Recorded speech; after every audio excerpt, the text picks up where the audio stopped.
Neck and Cole was ready to quit smoking because he thought it affected some of his voice. It did. It also killed him when he was 56, so yeah, but take it what it's worth, right? Okay. You know how you improve phone sex? Have a naked girl send her lap while you're on the phone. That's a serious one. Yes, fucking for sure. You know, laughter makes us swing, right? But money pays the bills. Fucking assholes. It's like the old joke. I don't have a money problem, my landlord does. I got no money problem. This is a true story too. Another serious one. I knew a girl with split personality. Both of them were mean. Right, man. I want to thank Jimmy Harris for being here, and Paul Anderson, and others. Jimmy's one of the members of the Zoo Food. It's the best way to get up on Sunday morning besides having sex with me. And you're less likely to get pregnant or messy. Yeah? The only thing that Dallas has going for it is not Houston.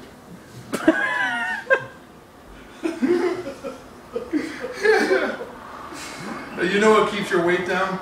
Chasing the fucking dollar. Yeah. This is true too. This is a true story. Sometimes nothing is the best decision you can make. What are you doing? Nothing. Brilliant.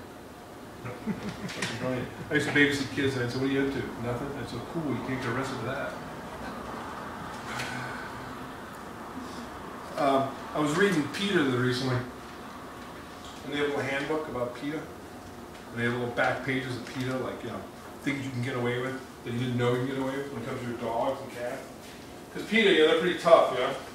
So there's certain things you read the back of the handbook, it's pretty cool with the side notes. Like, one rule is yes, you can have sex with your animals, but you have to get them drunk first. That way you can blame them. You know what I mean?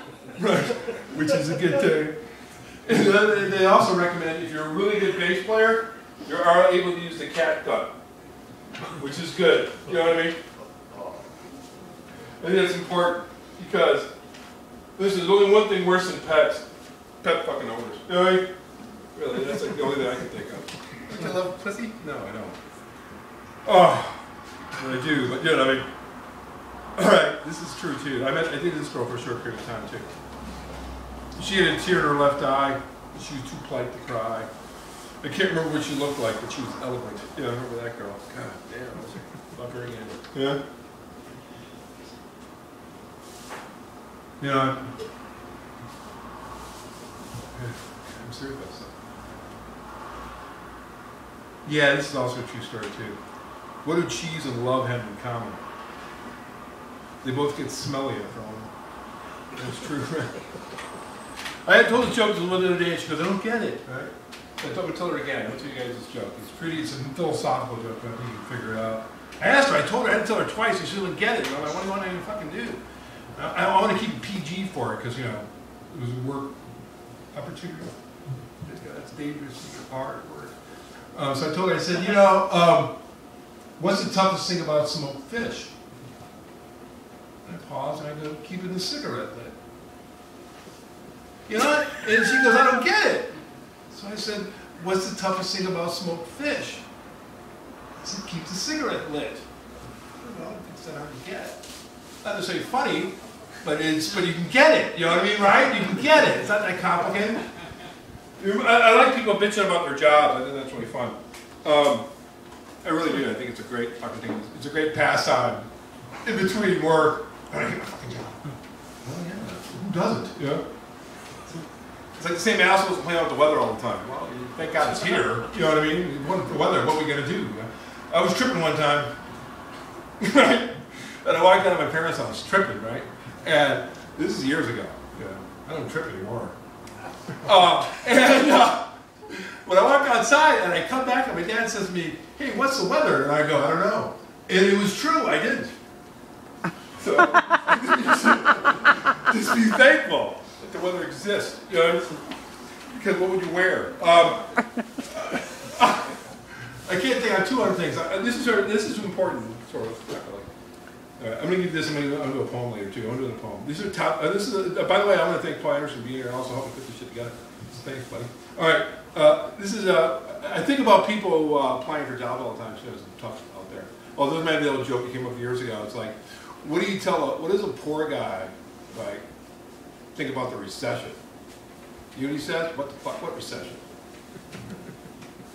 I'm always fucking poor. What the fuck are you talking about? And of course, the other joke, what do you tell a rich guy about a recession? What recession? You know what I mean? I don't know what you're talking about. Everybody in the middle's getting fucked, but you know, the poor guy's already been fucked, and the rich guys don't give a shit. You know, so hang in there. That's all I can say. Keep your day job. Woo, baby. All right. So, and that being said, we get top 10 you should not put in your resume. Don't even reform that first. These are not put in your resume. This is my advice to the assholes of the world. Okay, including me, of course. Especially me, actually. Easily distracted. Prone to violent outbursts. Questions authority regularly. Bathing is an option. Daily time management issues. Casual days every day. Underachiever lacks ambition. I look at these jobs and they go, hey man, you can get like, you can just keep this job and you work way up to another stature in the job. And you go, what, is that an accomplishment? I mean, what the?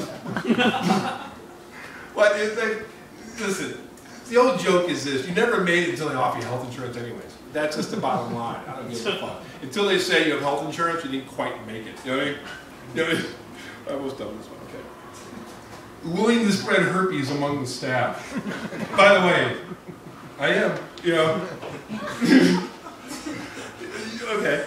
Huge fan of cheap perfume, which is, I'm not really, but, you know what I like even more though? Is really bad tasting chewing gum. You know, like fucking blueberry fucking gum.